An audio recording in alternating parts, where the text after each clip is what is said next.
perjury. Right now, we want to take you to the Senate Select Intelligence Committee hearing, day 2 of the confirmation hearings for Leon Panetta.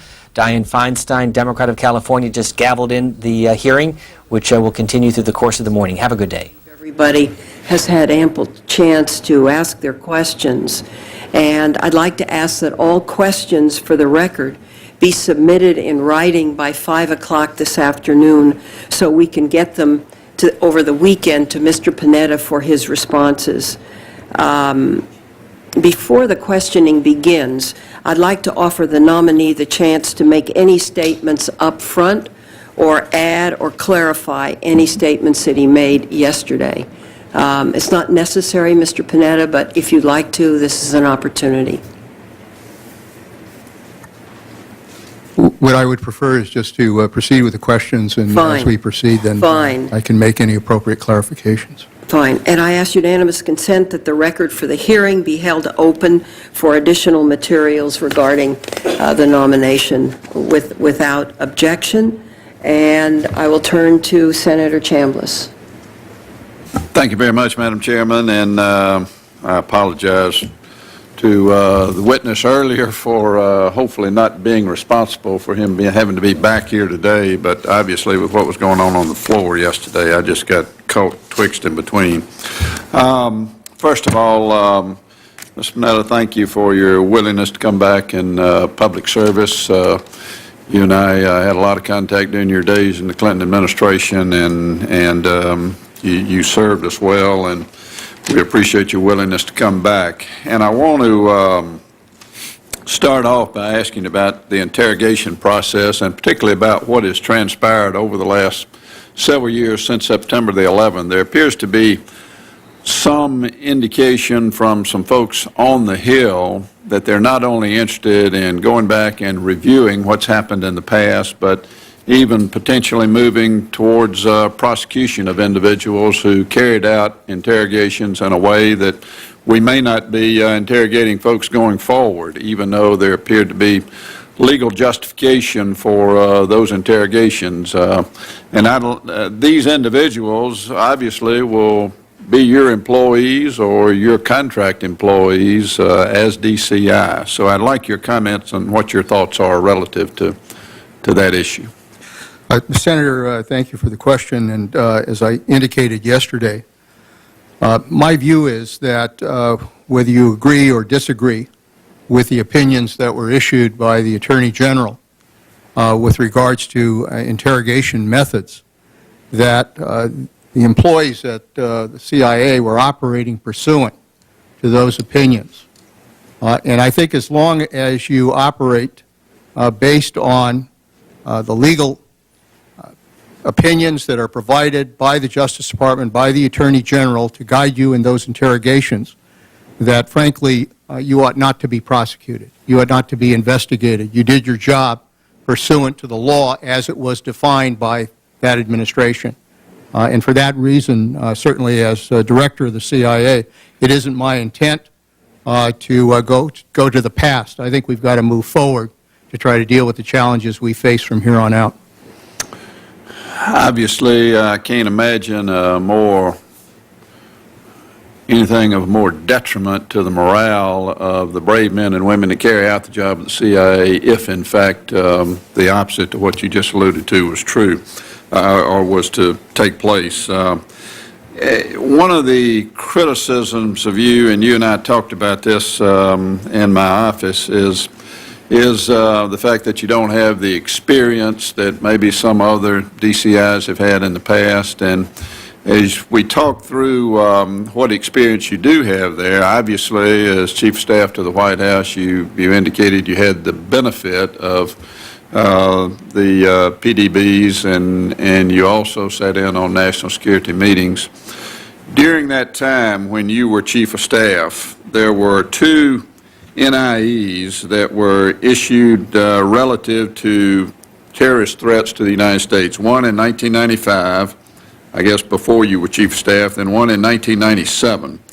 And according to the 9/11 Commission report, the 95 NIE predicted future terrorist attacks against the United States and in the United States, and it warned that this danger would increase over the next several years It even indicated that the most vulnerable assets were the White House, the Capitol, such symbols of capitalism as Wall Street, etc. My question is, were you involved in discussions relative to the issues pointed out in those NIEs, and if so, tell me what the genesis of those discussions was and what preparations or action did you and those that you were involved in discussing this issue take relative to those significant warnings? Senator, acting on recollection here, I believe I was there for the 95 NIE as Chief of Staff. I was not there in 97. I'd left that position at that time. But with regards to the terrorism NIE that was provided in 95, as I mentioned yesterday to the committee, terrorism was one of the major priorities that was identified within the administration that needed attention. Obviously, the bombings that took place and the fact that it was clear that there was a rising threat with terrorists throughout the world, this became a major focus of attention within the administration and within the White House. The National Security Advisors, Tony Lake, Sandy Berger, constantly reminded the President of the importance of dealing with this issue. And as a result of that, people like Richard Clark and others, and I can remember this as Chief of Staff, brought to my attention as Chief of Staff when there were indications that additional threats were out there. We had one instance where there was a possibility that we had received information that they would take over airlines in the Philippines or be able to hold hostages, and as a result of that, we advised and took steps to ensure that that would not happen. There were other things that took place as well, but I can assure you that within the administration there was a great deal of attention to the issue of terrorism and what steps we needed to take to try to protect this country. Thank you, Madam Chairman.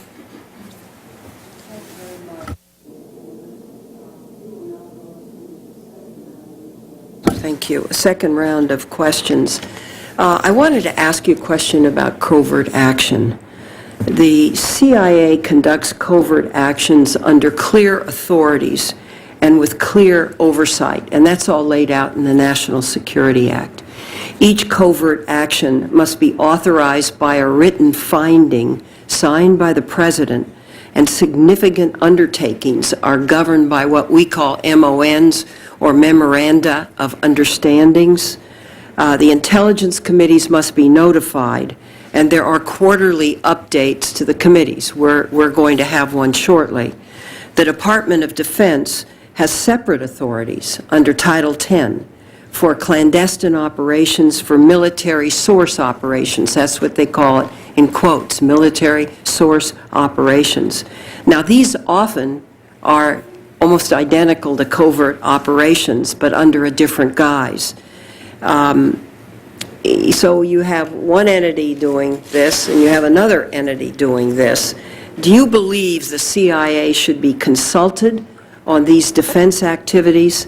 Should the chief of station have oversight and the ability to veto such intelligence activities in his or her area of responsibility? Madam Chairman, this is an issue that I think we're going to have to work with the committees to ensure that that there is not only proper notification, but that there's coordination of these efforts. These are all covert actions. They come under different titles. Title 50 requires, as you've pointed out, that we go to the President, that we get finding, that we provide notice to this committee. There are rules required under the law in order to ensure that that the committee and others are properly notified about the actions that are taken under covert action. Under Title 10, there is these are military actions taken to basically deal with the environment and the battlefield. That's how this originated. However, as a result of what we've seen in the last few years, there are clearly covert actions that are being taken that have to be coordinated. There's no question here. There has to be coordination. If each of these go off on their own, we're going to be tripping over each other, and we're going to be failing to use resources properly, and frankly, it isn't going to work. What we need to do is to have better coordination of these efforts. And I've talked to the Secretary of Defense about this, that we need to improve our coordination, that people in the field, particularly the station chiefs, need to be aware of these efforts so that they can coordinate them and make sure that each understands what is involved here. And I would think the third thing that I would suggest to you is that there has to be some kind of notification process that's involved. Now, I understand they do provide some notice to members of the Armed Services Right. Committee, but very frankly, it seems to me that it's appropriate that perhaps the committees in the Congress establish some kind of notification procedure to ensure that it isn't just the Armed Services Committee, but it's the Intelligence Committee that is aware of these kinds of actions. I thank you for that. I think that's very important. Some countries may be very small. The ambassador doesn't know. The chief of station doesn't know. And I think that's and we don't know. And I think that's a big mistake. So I very much appreciate that answer. A second question, what steps do you intend to take beyond what has been done already, if there is anything, so that the analysis of information is improved, so we can be assured that a flawed and bad NIE cannot happen again?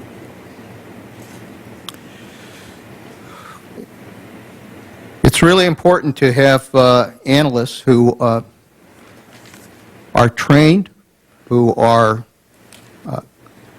aware of the country that they're getting information from, the sources that they're getting information from, and analysts who are prepared to ask questions, to challenge the information that's being provided, so that they can ensure that that information comes from reliable sources. I think, I'm very impressed by the analysts that I've met. They obviously are, in their own ways, independent and objective, and I think that's important. But sometimes there is, as we all know, within any bureaucracy, there's a kind of groupthink that takes place in which there's a sense that you kind of do it by the numbers. Information comes in and you pass it on, and nobody says, stop, wait, what's involved here, and is willing to challenge it, because kind of the message in the bureaucracy that, from my own experience, is you don't make waves. Well, very frankly, you have to make waves. If you're not asking those questions, if you're not challenging, then that's when we make mistakes, and that's when this country becomes vulnerable. So what I hope to do, working with the good people in that section, is to create an atmosphere where they're willing to ask those questions and to challenge it. And if it doesn't happen at their level, you can bet it's going to happen at the director's level.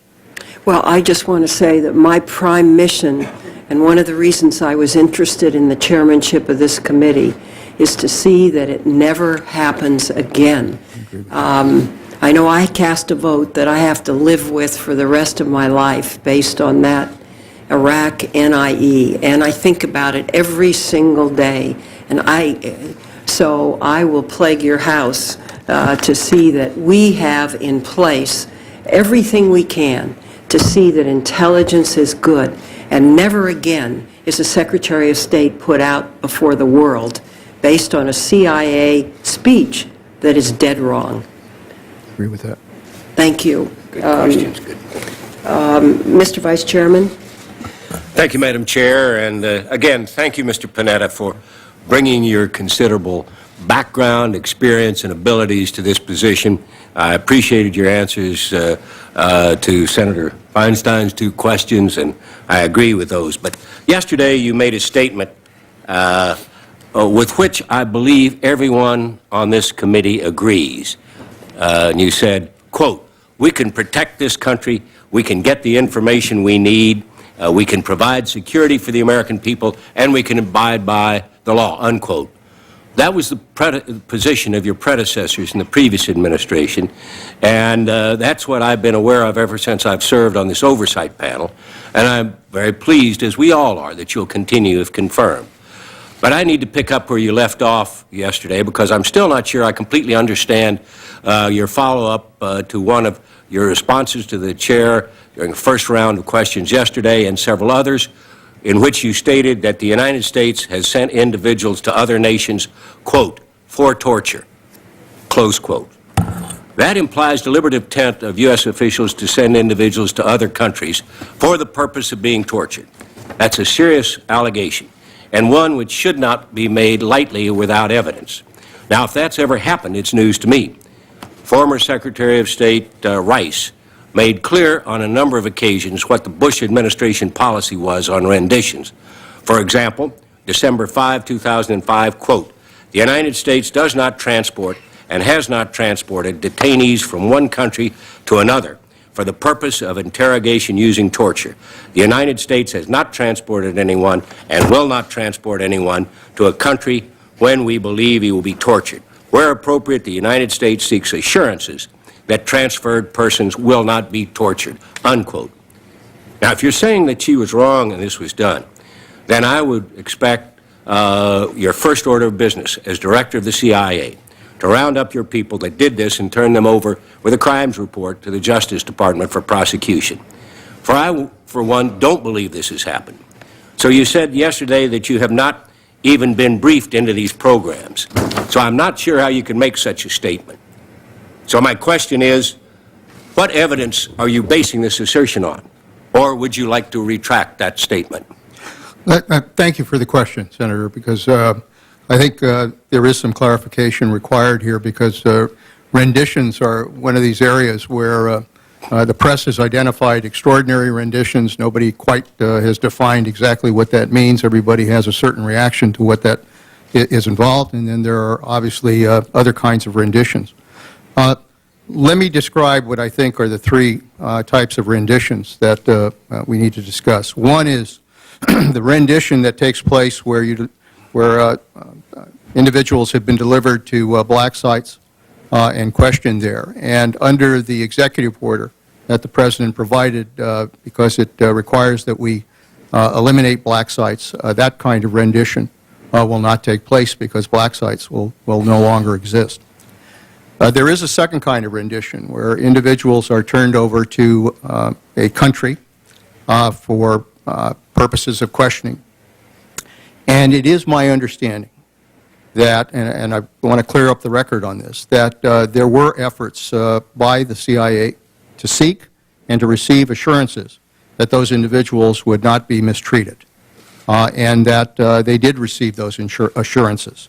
As I pointed out yesterday, there are obviously some claims that that was not the case. I am not aware of the validity of those claims, but clearly those claims have been made that that was not the case. With regards to that area, I think using renditions, we may very well direct individuals to third countries. I will seek the same kind of assurances that they will be not treated inhumanely.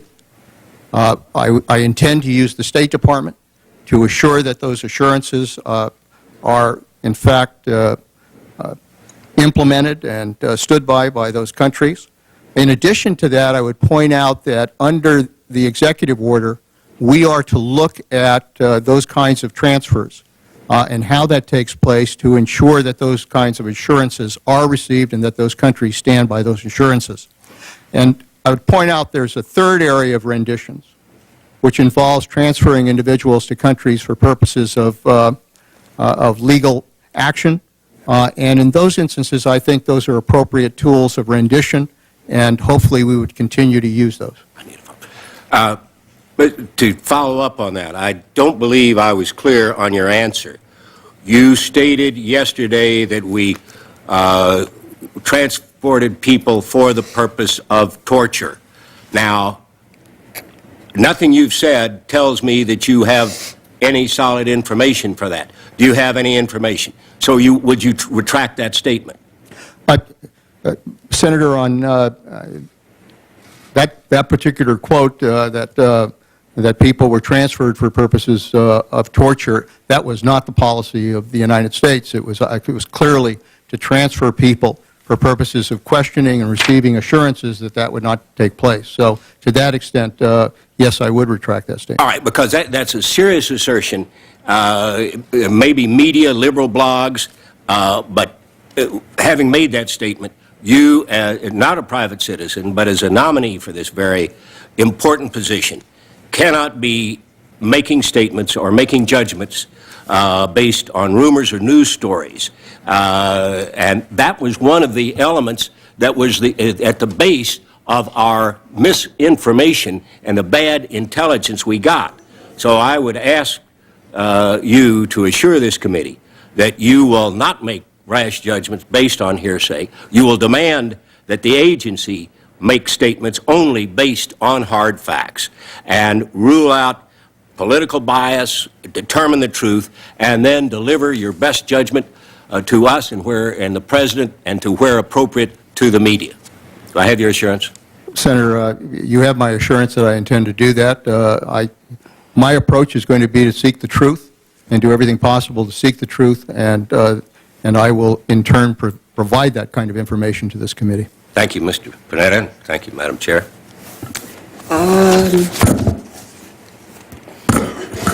Senator Whitehouse.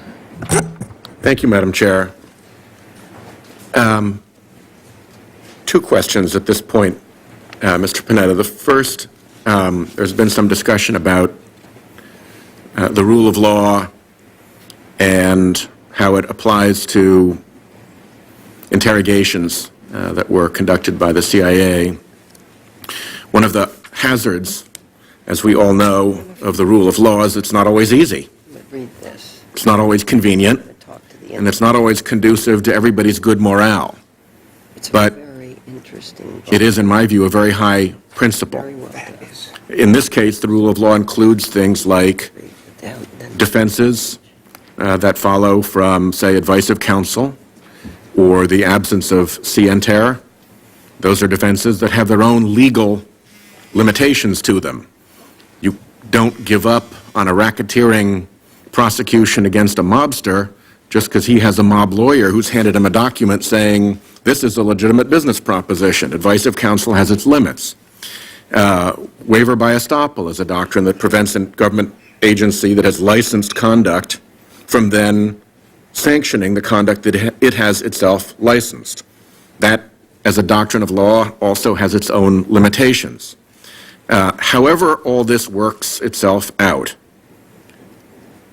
will you assure that whatever backward look is necessary into the CIA and whatever forward conduct is undertaken by the CIA abides ultimately by the rule of law?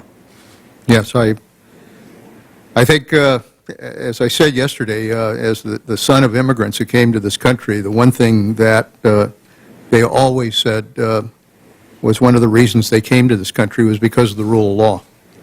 And I think that's what has made this country great. That's why we stand out as a moral authority around the world, is because we abide by the rule of law. And I feel it's my obligation and, frankly, my sworn duty to ensure that we live by that rule of law in whatever we do. Even if it's not easy, even if it's not convenient, even if it's not conducive to everybody's good morale? Senator, as an attorney, having dealt with cases like you and obviously having run into serious challenges as you go through a trial process to try to make those decisions, I'm still convinced that in the end it is the best process in the world for providing due process to individuals. And yes, it gets tough sometimes, and yes, it's not convenient, and yes, sometimes you don't get to the end you want to achieve. But the reality is that if you abide by due process, if you abide by our Constitution and the rule of law, that in the end we serve the best interests of this country. Switching to the other side of the world, you noted in your written statement that al-Qaeda has reestablished a safe haven in the border region between Pakistan and Afghanistan. Now, I've been out there and been thoroughly briefed on the difficulties that this border creates. The Taliban syndicates and al-Qaeda don't even notice it. It is a zero factor in their operations. For us, it is a significant factor because of the sovereignty prerogatives of the Afghanistan and Pakistan governments. We have there a border coordination center that has been set up. Just one. There's supposed to be 6. My sense is that it's going very slowly. Only the one is operational. And I think these border coordination centers, if they can develop into trilateral targeting and tactical direction centers for that area, could provide enormous advantage in the battle with al-Qaeda and the Taliban syndicates. I will ask you this question for the record because my time is running out, and if you could get back to us in writing, I would appreciate it. But I would like to know, what do you think the U.S. government can do to move more quickly to establish the remaining 5 border coordination centers and make them secure? Because as we all know, there have been issues with information leakage in various places, and effective as we are capable of making them, which in other areas and contexts, the coordination efforts have been extremely, extremely effective. Senator, be careful not to get into classified area here, but obviously, let me look into that issue and try to get you the answer that I can provide, because I think that issue is important. It's obviously, it is an area where operationally there are all kinds of things that are taking place that are very important, but I believe that we need to set up those kinds of border stations in order to improve our relationship, in order to improve our security, particularly in Afghanistan. It has operational and political value because of the sovereignty problem. Thank you very much, Madam Chair. Madam Chair, one of these guys is next. Senator Hatch, you are next. Thank you, Senator Whitehouse. Well, thank you, Madam Chair. I'm not going to ask you, Leon, what you've been reading on intelligence as you prepare for this key position, but I am going to remind you that this committee does much more than conduct nomination hearings, produce authorization bills. We will be passing one later this year, won't we, Madam Chair? Two. That would be a wonderful thing. Yeah. As I mentioned in Admiral Blair's hearing, the committee has conducted historic investigations, none more historic than the one that resulted in our report of July 2004 on the intelligence failures related to the Iraqi WMD.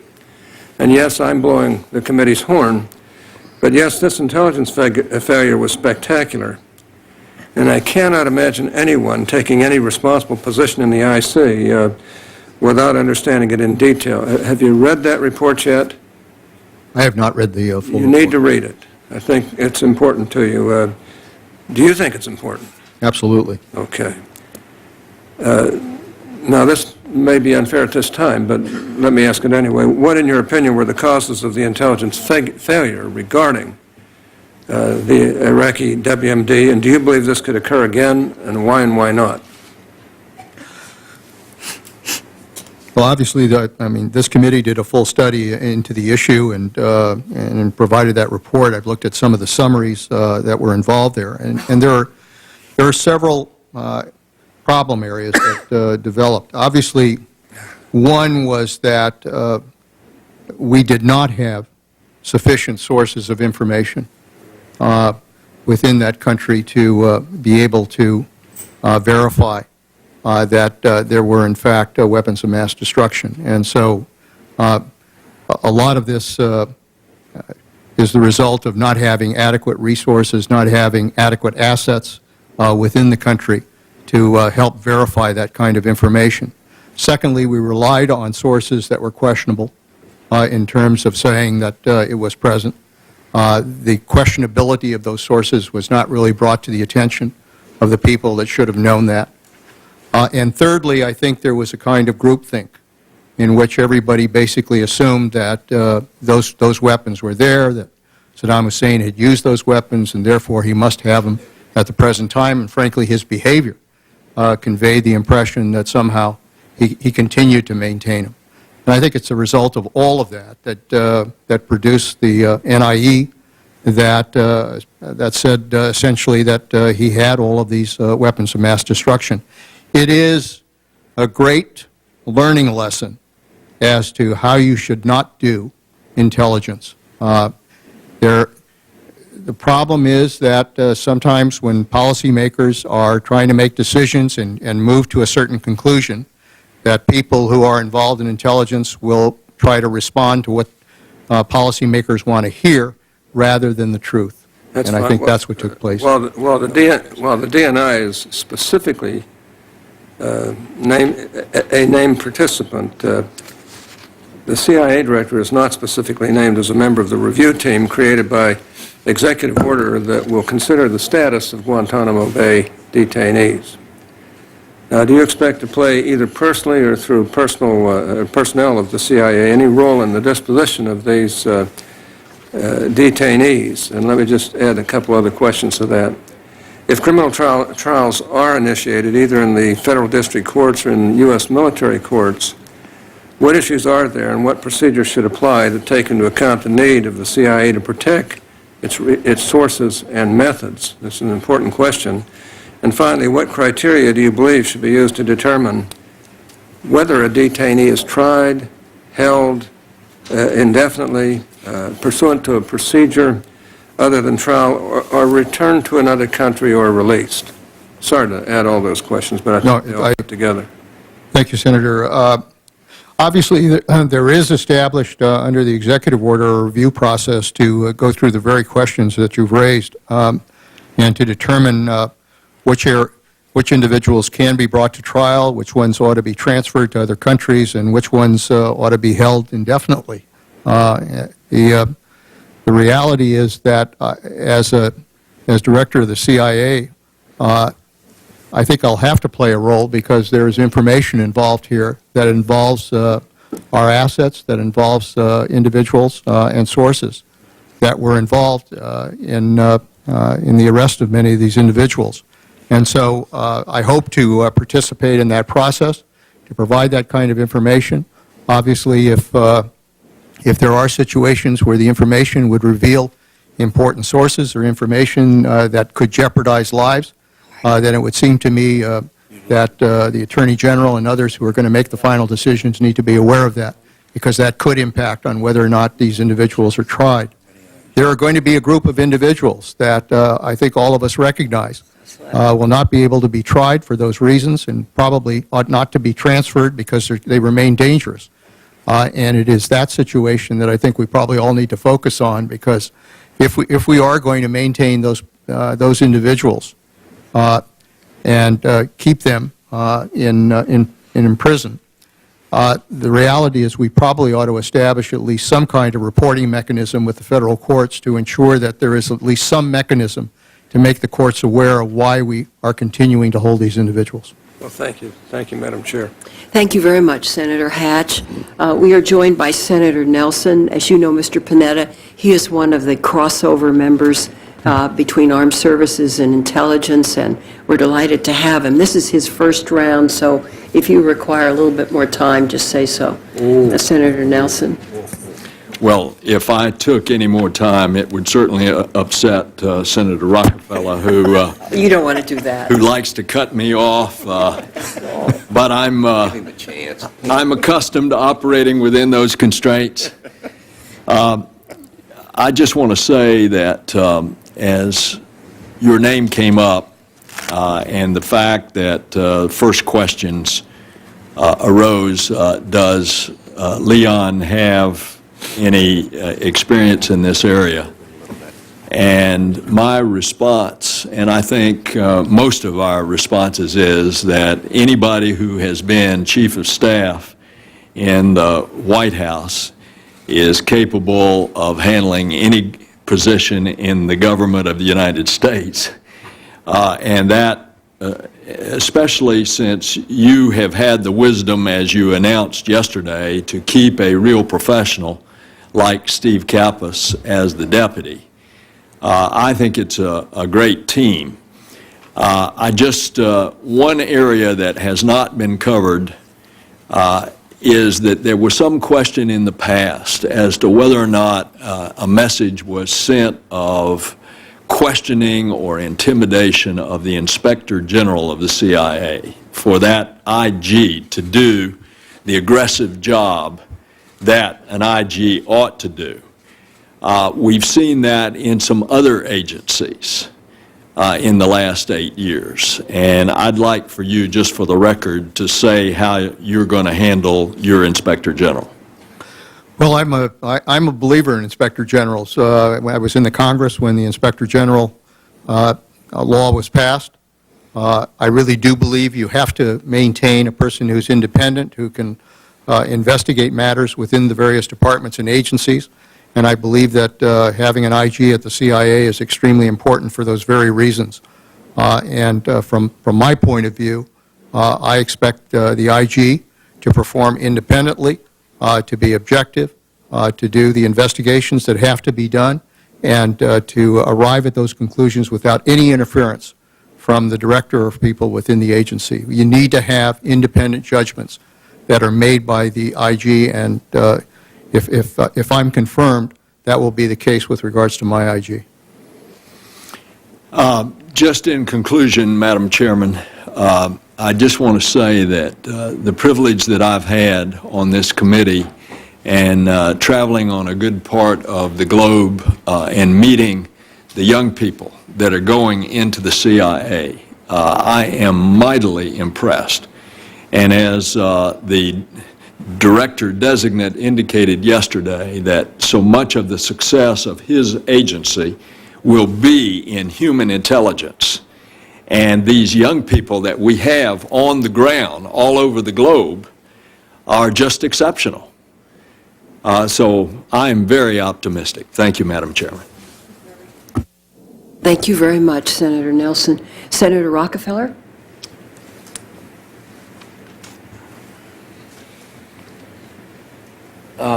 Good morning, Good morning, Senator. Director-designate Panetta. This may have been discussed somewhat this morning already, but I wasn't here, so how am I to know? I think, from my point of view, it's indisputable that the Bush administration changed the United States interrogation and detention policies after 9/11. They used the fear of attack, John Yoo, neocon cabal. I mean, you can mix whatever you want into it, but there was no question, this man can no longer do us any justice. These kind of public statements indicate carrying something further. So I have disagreed strongly with the direction of the administration. But then let me ask you this. Do you think that the Bush administration ordered any renditions for any other reasons than because they thought, rightly or wrongly, that it would help secure our country? No, I don't question the sincerity of the Bush administration in trying to make decisions that they thought would protect the security of this country. I think they made some wrong decisions. I think they made mistakes, but I don't question the sincerity of how they approached that issue. So that you think that sometimes a government can get off track in doing things that are counterproductive, even if they intend for those things to be? I think sometimes they believe that the ends justify the means, and I think that's where people sometimes go wrong. But I don't question that their ends were what they thought was in the security interests of this country. Do you think that the Bush administration got off track for whatever motivation, maybe a good motivation or not, on rendition policies? I think what happens is that obviously in the concern about, particularly after 9/11, the concern of what happened to the country, the need to try, the concern that perhaps we might suffer another attack, that in that mode that followed, in which there was a great deal of consternation about what could happen next, that it's at that point that you have to kind of stop and say, wait a minute, how do we approach this to ensure that we don't violate the Constitution, we don't violate the laws that are out there? And I think to some extent in that situation, the mood, and I can imagine this within the Oval Office having been there, that the mood is we have to do whatever's necessary and take whatever steps we can, and that we can't be bothered with legalisms. And I think it's that kind of thinking process that probably took place. All right.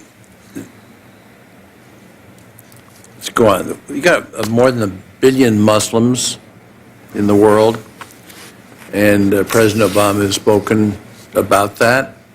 That, there are some bad apples in there, but these are good people, many of them American citizens. Their income actually is higher, average income is higher than the non-Muslim American income, because they're very, very successful in what they do and work very hard. Do you think that they believe that the United States at least enabled the torture of Muslim detainees and at worst participated in torture? Do you think that would be their view? Well, it's always dangerous to draw, broad conclusions about how a group of people feel. I mean, I'm sure there are those that think that was the case. And do you think that affects our counterterrorism policies, the effectiveness of them, implementing them? Well, I don't think there's any question but that, the approaches that were taken, the decisions that were made as to how we treat individuals has a serious downside in terms of causing damage to the moral authority of this country around the world. Our greatest weapon is our moral authority and our stature and the view that we always abide by the Constitution. And I think the sense that we were willing to set that aside, I think, did damage our security.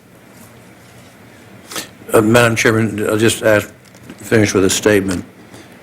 Don't you think it's important, not a statement, don't you think it's important, therefore, that if there are ambiguities, if governments can, let's say if there's an incident and then they tighten up, they want to hunker down in the national security, but on the other hand, if they have, let's say, a sort of what they call a unitary form of government, that there's really only one branch of government that counts, that we go to particular lengths, and that you might go to particular lengths working with the White House to make sure that what is begun in the way of unusual methods is shared a little bit more easily with the Intelligence Committee, a little more early with the Intelligence Committee than 5 years later?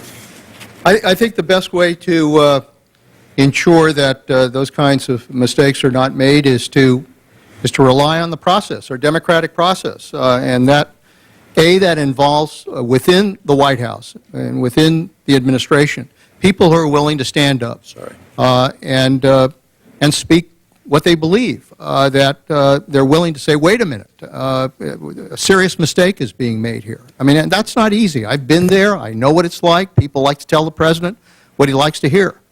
You have to have people who are willing to stand up and say, this is a mistake.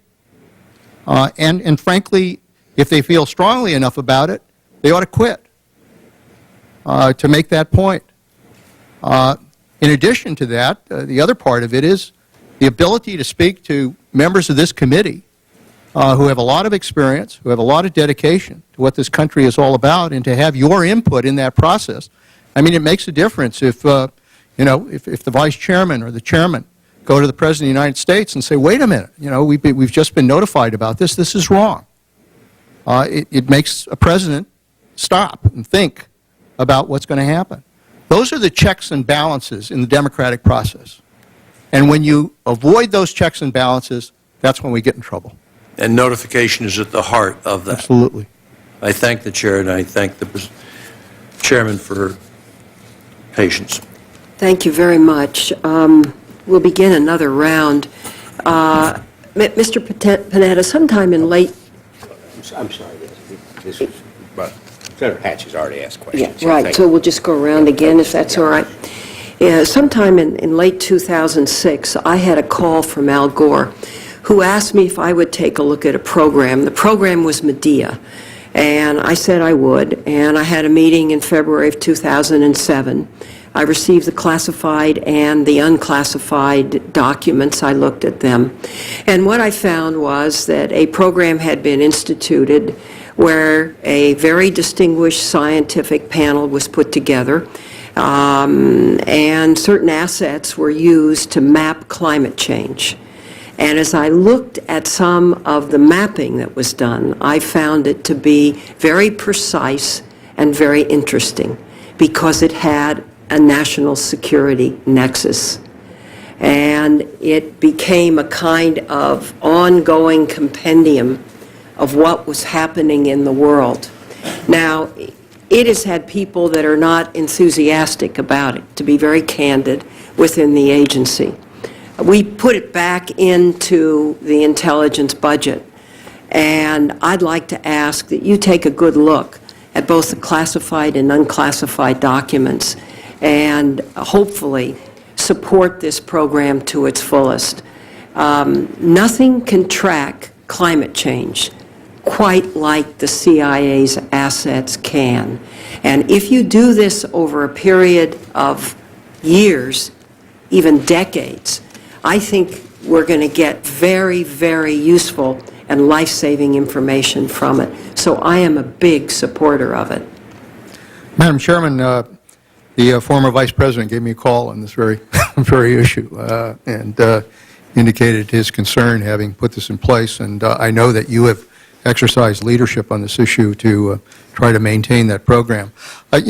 My view is that we need to seek out important intelligence in many different ways in order to determine what the impact is going to be in terms of the security of this world. For example, I think on the economic side, I think we need to look at the impact of a worldwide recession in terms of the stability of countries like China and others, and what the impact will be in terms of our own security. The same thing is true with regards to climate change issues. We need to know, if there are countries that are going through droughts, serious droughts, if there are sea rise impacts on ports and facilities, we need to know that. We need to know what's happening in the world as a result of that. And I think that's an important aspect of gathering intelligence in a broad range of areas in order to get the best information possible. Thank you very much. Now, a couple of quick questions. You know our concern about not being notified about people being taken from the field because of unacceptable activities. And I would like your commitment that the new congressional relations person for the department carry out the National Security Act fully in terms of notifying this committee in writing of bad events. The good takes care of themselves. The bad do not. And may I have that commitment, Absolutely. please? And will you do this as a first order of business? Yes, I will. Appreciate it very much. Yeah. I have watched a situation, and I agree with what Senator Nelson said. People in the CIA are, in the main, very good. They care a lot about the country. They work very hard. They put themselves in great personal danger, and it's a very difficult job. But I have seen occasions where the agency has engaged in poor analytic tradecraft. We've been through that. Poor use of taxpayer dollars, unbecoming conduct overseas, and even applying incorrect legal standards to CIA operations. And they've had no adverse effect on their career. As a matter of fact, some of them have even been promoted. How do you intend to hold people accountable for failures in carrying out what are, in fact, official duties? Well, I'm a strong believer in ensuring good discipline within any operation, but particularly in the CIA. I think it's very important that people behave according to a certain standard. because these are individuals that are out there, they're in difficult positions, they have to serve in difficult places, and they have a difficult mission to implement. We have to rely on their good character. We have to rely on their commitment to a standard of behavior that will ensure that the difficult job they do will not result in the kind of accusations and misbehavior that can damage the agency. I want to get that message across the employees. I believe, as you do, that the large majority of individuals associated with the CIA are good people trying to do the right kind of job. But one bad apple can hurt. And so my view will be that if I find that kind of misbehavior, that I'm going to take action to make sure that those kinds of individuals are either withdrawn or terminated from their positions. Thank you very much. Mr. Vice Chairman? Thank you very much, Madam Chair, and Mr. Panetta. We certainly agree on accountability, and the Chair and I are working together to make sure we operate on a bipartisan basis, that our majority and minority staffs work together, and we also have to have open channels of communication with the intelligence community. And you may have already said it, but for the record, will you cooperate with members of the committee, Democrat and Republican, the chiefs of staff of the majority and the minority, responding promptly to any written or oral inquiries, sharing information as soon as it is available, directing your staff to do the same? Yes, Senator. You've heard several examples where that's not happened. And we also want to set a new tone of bipartisanship on the committee and assure accountability, and not just for you, but of our own operations as well. If we expect you to keep your house in order, then we expect you to help us. And information has come to us that there may be problems in our own house. We have had to find that out by the back door, not having been fully briefed. Therefore, would you agree to brief this committee on any investigations or inquiries that you become aware of concerning leaks or security violations by congressional staff, both from the House and Senate? That would come in the form of criminal referrals to the Department of Justice or your own efforts, and any subsequent result findings and or damage assessments? Yes, I would. And as I said, we've learned about some of these by our own investigative work, and we'll find out about it at some point. But we expect you, when you are confirmed, as I'm sure you will be, to take the lead and let us know. If we've got a problem, we've got to fix it. So we will count on you, so we won't have to ask a question, but you will come forward with us. Senator, we are dealing with very sensitive issues and sensitive intelligence, and lives are on the line. And I think when people misbehave and reveal those kinds of leak information that could impact and jeopardize lives, that's a serious matter. Couldn't agree more. Now, as we've discussed yesterday, in order for the intelligence community to function as we've directed, the DNI must be the top intelligence advisor for the President. I think that's in the law.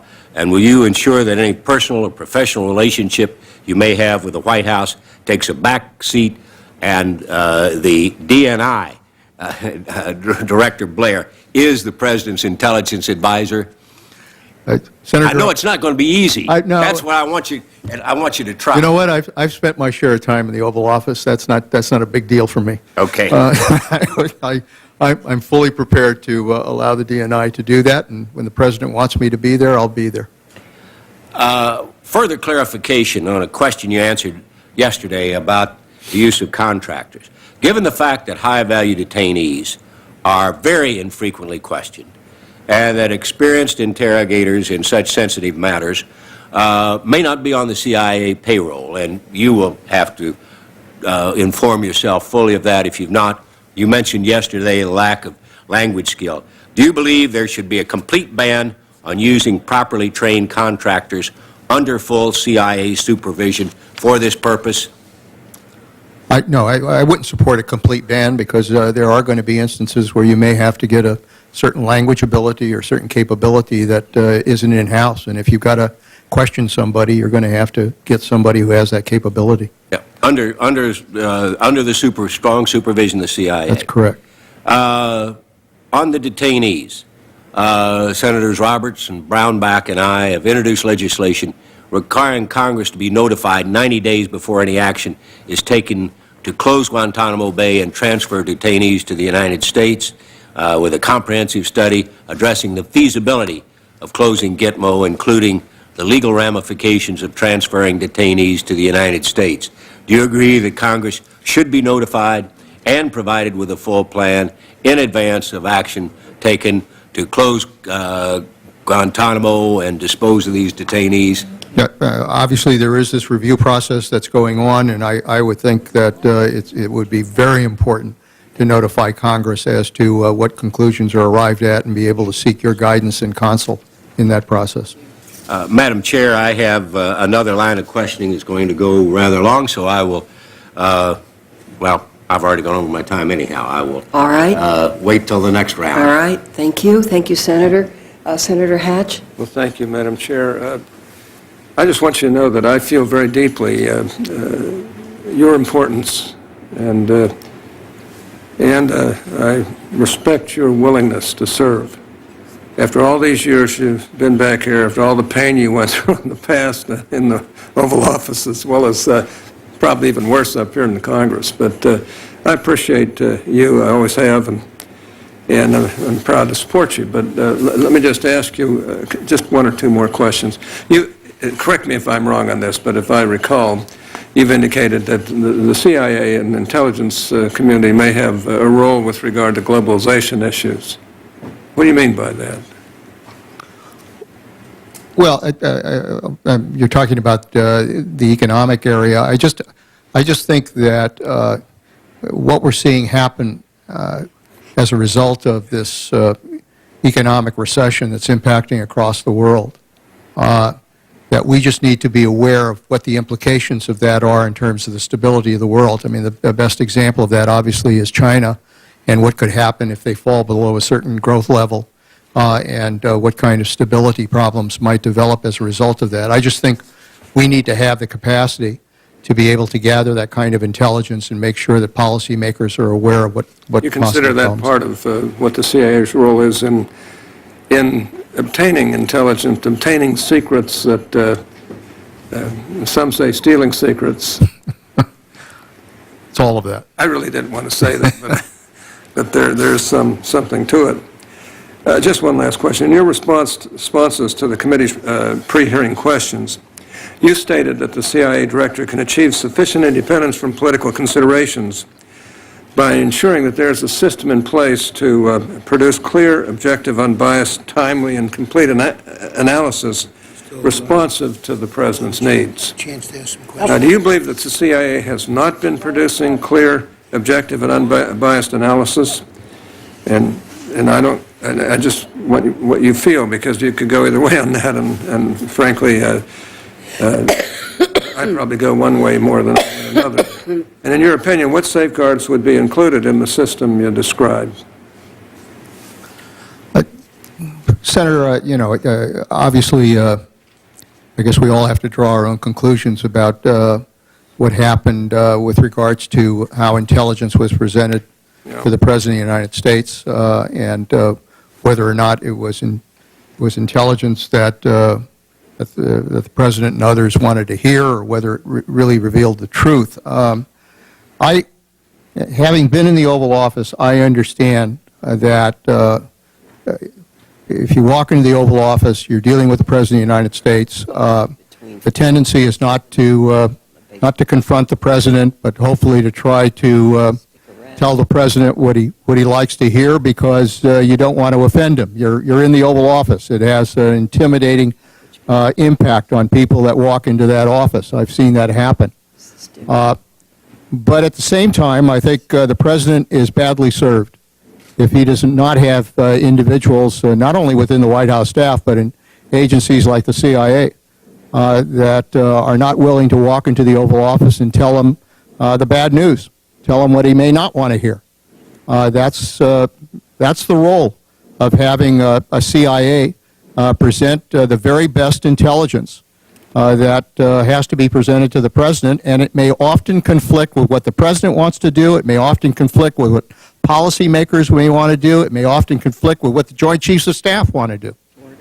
But purpose of the CIA is to present that kind of information, and I think we violate certainly a commitment to presenting objective, independent intelligence if you only tell people what they want to hear. Thank you. You know, there have been a plethora of books written about the CIA, many of them highly critical, Yeah.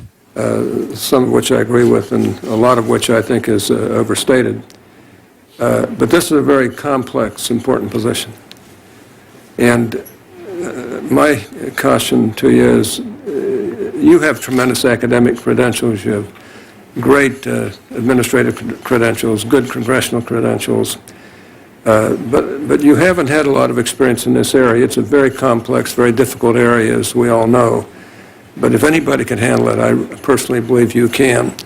And I'm just personally grateful you're willing to take on this job. Just hope that you'll continue to help us here on this committee to do our job so that we have a very limited amount of time to spend on these things compared to the CIA director and others at the CIA. So we need your help, and we hope you'll give it. And I know you will, having had lots of experience with you in the past.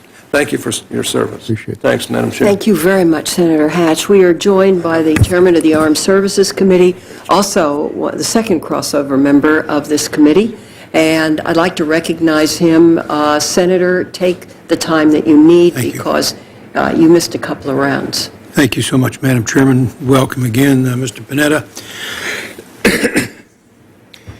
Yesterday, you said that when you get to the agency, which we look forward to, that you're going to be looking at the interrogation tactics which have been used and whether those tactics yielded valuable information or misinformation, and whether damage done as a result of the use of those tactics might have counterbalanced whatever information was received. And that's fair enough, and we think it'd be valuable for you to do that, but I think it's important that you broaden your inquiry when you look at what you call counterbalancing. And I want to ask you whether you're willing to look at some other aspects of this issue that should go on that scale. First, Alberto Mora, who was the former General Counsel of the Navy, has pointed out that the tactics which were used damaged our national security down at the tactical or the operational level in a number of ways. And he cited a number of examples. First, he said there are U.S. flag rank officers serving now who maintain that the first and second identifiable causes of U.S. combat deaths in Iraq, as judged by their effectiveness in recruiting insurgent fighters into combat against them, are, respectively, the symbols of Abu Ghraib and Guantanamo.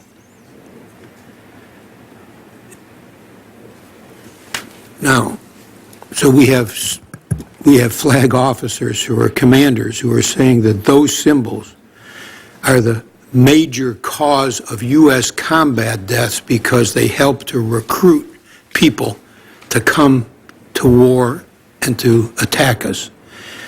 Will you take a look at that testimony and those statements of those commanders as part of your review? Because if you're looking to see at the balance, did we get any useful information? And is it counterbalanced by the, I think as you phrased it yesterday, the damage to our country? Will you specifically take a lolook at that, what I just mentioned? Yeah, no, I think any review process that looks at those kinds of interrogation techniques and the value of whatever information was brought has to consider the downside, and you've just pointed out part of that downside. All right, let me give you some more downsides, which I'll ask you whether you're going to take a look when you're looking at the overall scale here. Allied nations, according to Mr. Moore, have hesitated on occasion to participate in combat operations if there was a possibility that as a result, individuals captured during the operation could be abused by U.S. or other forces. Are you willing to take a look at that Yes. downside? Third, Allied nations have refused on occasion to train with us in joint detainee capture and handling operations because of concerns about U.S. detainee policies. Will you take a look at that downside? Yes. Fourth, senior NATO officers in Afghanistan have been reported to have left the room when issues of detainee treatment have been raised by U.S. officials out of a fear that they may be complicit in detainee abuse. Will you add that to your list? Yes. We also take a look at some of these other factors.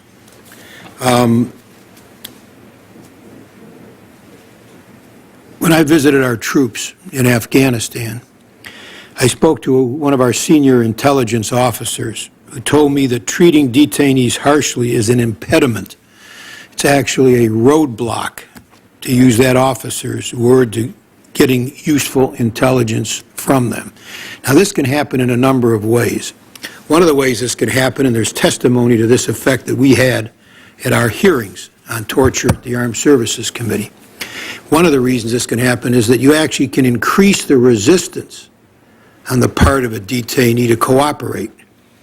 Because if you mistreat him or abuse him or torture him, that can reinforce the idea that's been placed in his head that he will be tortured. And instead of treating that person humanely, which can break down that previous training that he's going to be tortured, it reinforces that previous training and makes it less likely that we would be getting information from him. Now, this is testimony from our people. We'll add that to your list of downsides from the use of these tactics. Next, we have testimony, and there's a great deal of it, that when you mistreat or torture people, that they will say anything to end the torture, particularly with waterboarding as an example. And when they say anything, that means that they will give you false information, which can then be the basis of your taking action, which can, because it's based on false information, actually cost lives and create injuries as a result of acting on the false information, which is obtained when people will say anything or do anything to end being tortured. Can you put that on your list? Yes, I will.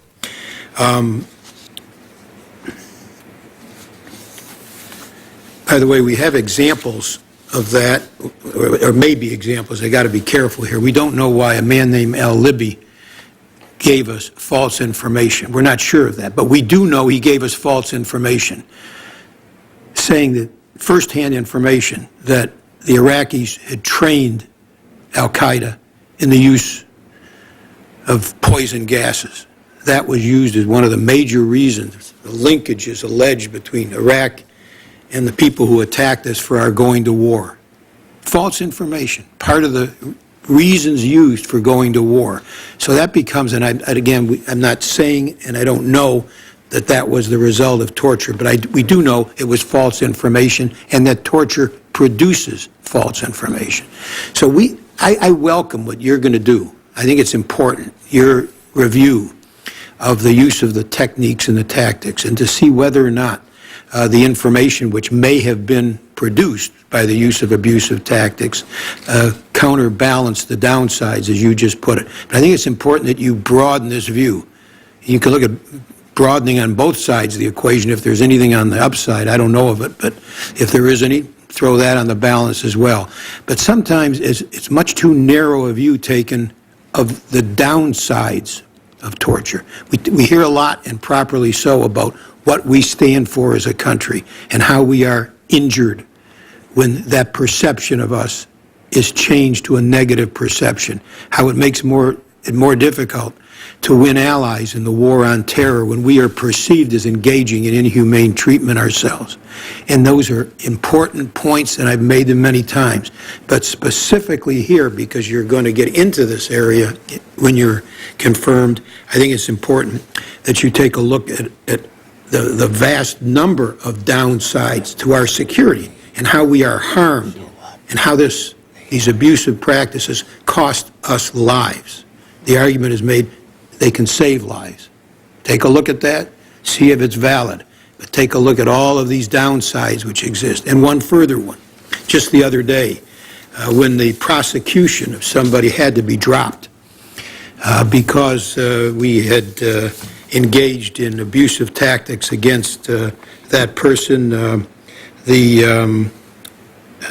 if we lose the ability to prosecute terrorists because of our treatment of them, we surely are weakening our own security, and this seems to be evident by the acknowledgement by the convening authority of the military commissions. Judge Crawford, who said the charges against al-Qahtani could not proceed because she had determined that he had been tortured. So these are, putting aside all the moral issues, the endangerment to our own troops if and when they're captured. When we engage in these practices, there are significant threats to our own well-being and security when we engage in these practices. And we look forward not just to your review, which you yesterday talked about, but also then, as you also committed to do, to keeping this committee informed of that review. Thank you, Senator. Thank you. I appreciate all of your comments. This is obviously an important area to review. I think, when it comes to interrogation, everybody, going back to my days as an intelligence officer, everybody kind of had their own views as to what was the most effective way to draw information. But I think in particular today, considering the situation we face in the world, we had better develop those kinds of techniques that produce the best kind of information and don't provide the kind of downsides that you pointed out. And hopefully the review process that I will conduct will look at all of these aspects. I believe you yesterday said that in any event, whatever this review produces, that you will not condone or authorize illegal conduct by CIA personnel or contractors. Did That's correct. I hear you correctly? That's correct. Thank you. Madam Chairman, thank you so much. Thank you very much. I believe we're winding down, Mr. Panetta. There's likely to be votes at 11:30. I'd like to just for a moment follow up on what Senator Levin said, and then I think the ranking member and perhaps Senator Rockefeller has a question. I feel very strongly about not using contractors for interrogation. I have studied the matter. I think there are real problems. Bob Mueller pulled his people out in 2002, and I think it was because of what they witnessed going on. I believe that any contract with a contractor to do interrogation should be severed. I think the concept of, well, the government will distance himself from the person doing interrogation is wrong. The military does their own interrogation. The FBI does their own interrogation. And I believe it was FBI interrogators in the 1993 World Trade bombings that got a number of convictions without torture. And an FBI interrogator that interrogated Saddam Hussein was able to get a death penalty sentence, again, without torture. And, I've reached the point where this is a fundamental question of credibility, because it is a distancing of responsibility from the actions taken in the interrogation process. I really want your assurance that you will sever these contracts. Well, you have my assurance that, I want to obviously go in and look at the situation and determine what's happening, but my approach is going to be to, as I said, I think these kinds of responsibilities ought to be brought in-house, particularly with regards to questioning and interrogation. And so my approach will be that this ought not to be areas that are contracted out and in which we allow others to do the job that we're responsible for. As I indicated to the Vice Chair, there may be some situations, once we've gotten rid of these contractors, there may be some situations where we have to rely on a particular ability, but if that's to happen, it has to happen under clear supervision of the CIA, and frankly, I think we ought to inform this committee I if, in believe you fact, we should need to as do well. that. Thank you very much. Mr. Vice Chairman, do you have a comment? Yes, Madam Chair, I've got about 2 or 3 rounds of questioning. Well, let me talk. We're not going to do 2 or 3. Perhaps you can submit questions after. Some of these, I'm going to take, if there are further questions that Senator Rockefeller has, I'll be happy to yield to him. I can finish this up very quickly. Good. And I will have some further questions for the record. But just for the record, Mr. Panetta, in December, we were at the facility, the military facility in Afghanistan, and they found that 2/3 of their interrogators are contract employees operating under the close supervision of U.S. military officials. And they did so because those were the only contractors, were the only people who had the ability. So your answer to my original question was correct. There are instances where you must use them, and we will leave it to the Armed Services Committee to look into the use of contractors there. I want to pursue a line of questions that Senator Coburn brought up yesterday regarding former Director John Deutsch. It's been reported that as Chief of Staff in '95, you backed the nomination of John Deutsch as Director of Central Intelligence. Is that correct, or did you support? I was Chief of Staff, and I think personnel actually made the recommendations, and I conveyed those to the President, and the President makes that choice. All right. As we found out after he left office, his actions while serving both as Deputy Secretary of Defense and the DCI caused grave damage to our national security. In 2000, the CIA's Inspector General issued a report on Mr. Deutsch's improper handling of classified information. This report noted, quote, CIA records reflect that Deutsch had problems before becoming director with regard to the handling of classified information, close quotes. Knowing more about the classified portion of that report, I can tell you that quote is just the tip of the iceberg. Much lies below the surface. In summary, the Inspector General found Mr. Deutsch to be a known counterintelligence risk, yet he was allowed to serve in 2 positions at DOD and as DCI, all 3 requiring confirmations. Neither the Armed Services Committee nor this committee were made aware of the risks Mr. Deutsch posed to our national security, and before he could be prosecuted, he was pardoned on President Clinton's last day in office, as were Mark Rich and others.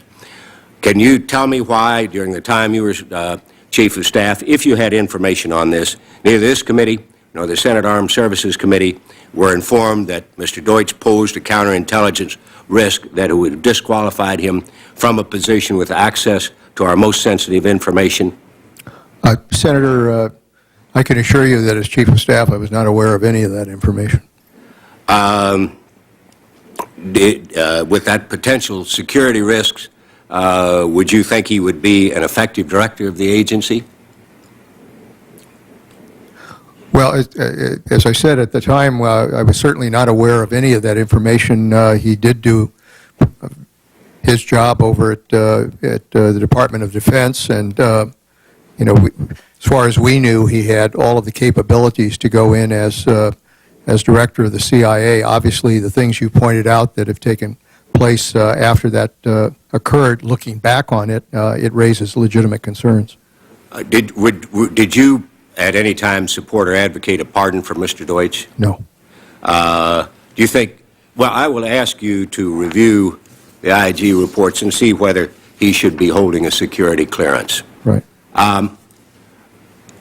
Next, a staff statement to the Joint Inquiry into the terrorist attacks September 11 describes some problems with the PDD 35 issued in 1995 which established a tier system for national security priorities. The staff statement noted that as certain threats, including terrorism, increased in the 1990s, none of the lower-level Tier 1 priorities were downgraded so as to allow resources to be reallocated. The end result was that terrorism issues were set on a priority, remained on a priority with other existing priorities.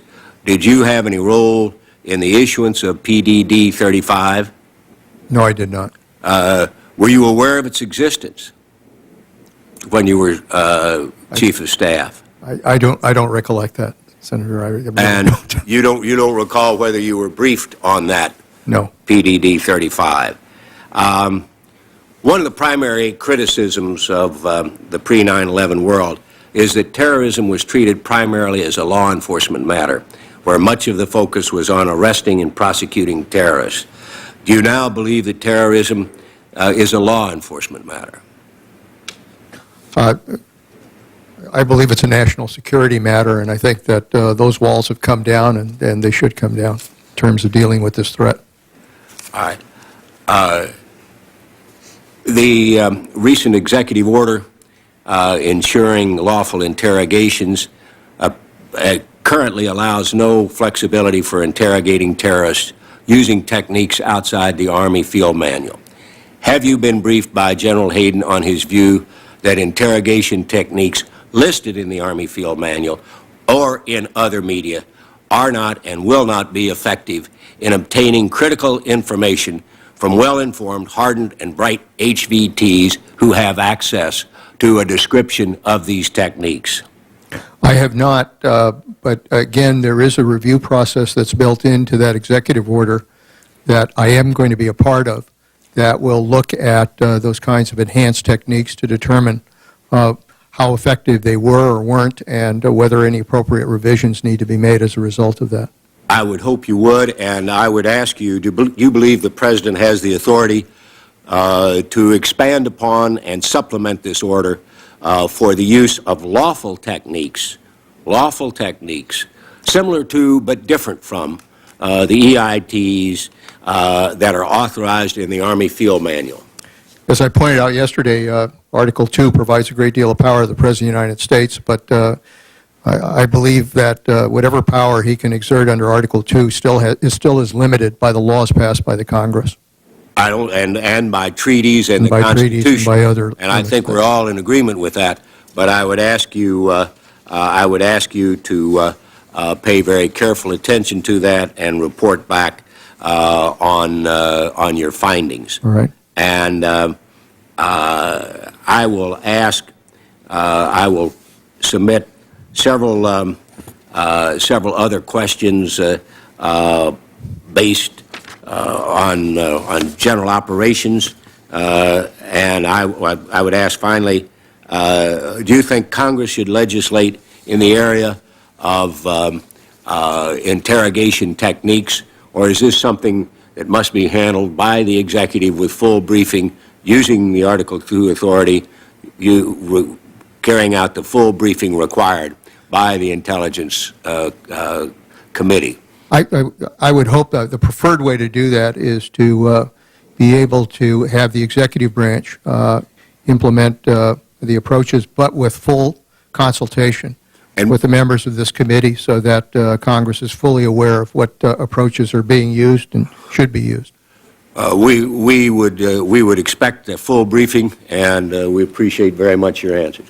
Madam Chair, I think I'll just give him a few more questions. How about for in the writing? I will do it, and when you give us the notifications that we asked about, this business of calling up a member of the staff, one of the staff directors, and saying, here's some information, and when they asked for it in writing, said, oh, we can't do that. That day has come to a close. It has. Well, I thank you, Madam Chair. Most of all, I thank Mr. Panetta for taking on a very difficult job. As you have seen, we follow the work of the committee community very closely. We want to work with you because your success and the success of the great men and women you will be leading is absolutely critical to our national security. So I thank you, Mr. Panetta, for being willing to get back into the ring. You deserve a lot of credit.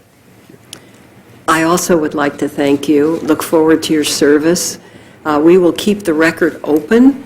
Hopefully, the questions will be in by 5 o'clock tonight, and hopefully you will be able to answer them over the weekend. It is my intention, I believe we're having 3 meetings next week, to schedule a markup at one of them. So at this time, the hearing will be adjourned. Thank you. Thank you. Thank you. Thank you very much.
So, wrapping up the second of 2 days of the nomination hearing for CIA Director nominee Leon Panetta, facing questioning this morning before the Senate Intelligence Committee.